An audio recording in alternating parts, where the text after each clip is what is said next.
Aujourd'hui, je te raconte L'étranger, le roman culte d'Albert Camus.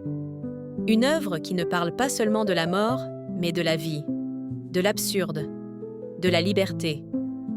Voici l'histoire complète de Meursault, cet homme que tout le monde juge étranger, mais qui est peut-être plus libre que nous tous.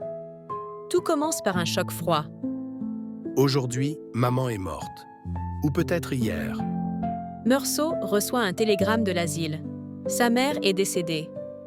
Il ne montre pas d'émotion. Il part à Marengo, sous un soleil accablant, pour assister à la veillée funèbre. Là-bas, il fume, il boit du café, il observe. Le lendemain, il suit le cortège funèbre, mais ne pleure pas. Il n'essaie même pas de faire semblant. Dès le lendemain, il va se baigner à la mer. Il retrouve Marie, une ancienne collègue. Ils passent un moment léger, rient, vont au cinéma voir une comédie de Fernandel. Meursault semble détaché, mais pas indifférent. Il vit l'instant. Marie est charmée, lui dit qu'elle l'aime. Il répond « Cela ne veut rien dire, mais je crois que non. » Retour à la routine. Meursault travaille dans un bureau, déjeune dans les mêmes restaurants. Il devient ami avec son voisin, Raymond, un homme louche et violent, soupçonné d'avoir battu sa maîtresse. Raymond demande à Meursault d'écrire une lettre pour la faire revenir, dans le but de se venger. Meursault accepte, sans émotion. Un jour, une bagarre éclate. Raymond frappe la femme, ses frères veulent se venger. L'un d'eux, un arabe, va changer le destin de Meursault. Une journée ensoleillée. Meursault part, avec Raymond, et Marie passer le dimanche chez un ami, maçon, près de la mer. Tout semble calme. Mais plus tard, sur la plage, ils croisent deux Arabes. Tension. Raymond est blessé.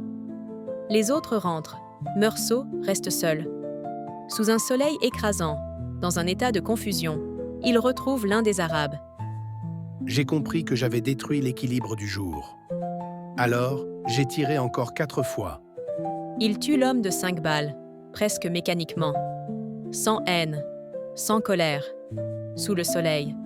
Ce sera son crime, mais aussi sa révélation. Meursault est arrêté. Mais lors du procès, ce n'est pas vraiment son crime qu'on juge. C'est lui, son comportement, son manque de larmes à l'enterrement de sa mère, son indifférence, son refus des codes sociaux. Les témoins parlent plus de l'enterrement que du meurtre. Le procureur le traite de monstre moral. On l'accuse d'avoir prémédité le meurtre, parce qu'il est sans cœur. Meursault est condamné à mort.